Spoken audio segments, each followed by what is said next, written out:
lot's been said recently about the producer compensation regulation, and I want to take a moment to tell you how important it is to you and what IIABNY is doing about it.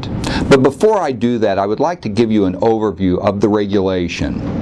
First, it does take effect on January 1st of 2011. So it is a regulation that's in place and will take effect unless our legal challenge stops it. It is a two-step process. The first step of the regulation requires that prior to or at application, the producer provide in writing to the consumer, the purchaser, this information. First, they have to tell them that the producer is being paid by the insurance company. They also have to tell them what the role of the producer is in the transaction. They have to indicate to them that the compensation they receive may vary by company to company and by line to line. And then they also have to say to the purchaser at that point that if the purchaser wants additional information, they can ask the producer and they will be obligated to provide it to them. The second step, if the purchaser asks for it, requires that the producer provide to them information about the amount and nature of compensation they've received and who they've received it from.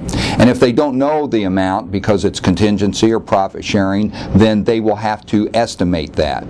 They also have to tell them whether they have any ownership interest in any individual company, and for that matter, if the company has any ownership interest in the producer.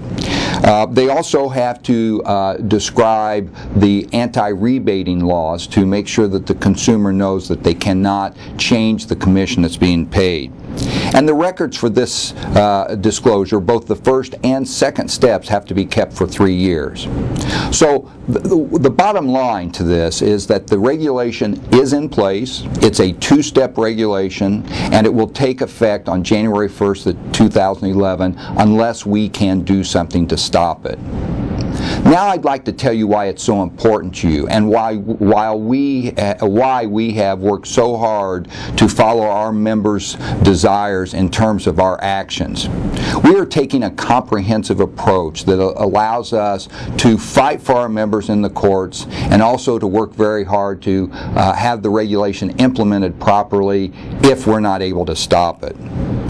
This regulation will do a lot of negative things. First, it very well may interrupt the natural sales process. Secondly, it's going to focus the consumer on issues that are not important to them, like commission and so forth, while they should be really focused on the important issues of coverage and terms and that kind of thing.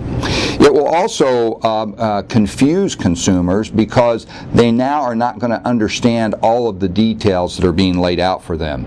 It will also create some very burdensome requirements for independent insurance agents and brokers. Again, record keeping and material.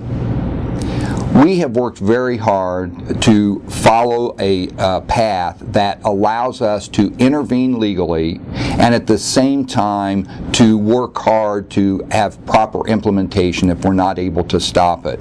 We believe that this comprehensive approach is very, very close to what our members want us to do and what they've asked us to do. Our board has taken bold action to make sure that this regulation is stopped, and if we can't stop it, that it is implemented in the least burdensome way possible. I'd encourage you to make sure that you're aware of the regulation and what it contains. And if you want more information about it, you may visit our website, which is www.iiabny.org/advocacy. Thank you for your support, and please let us know if you have any questions.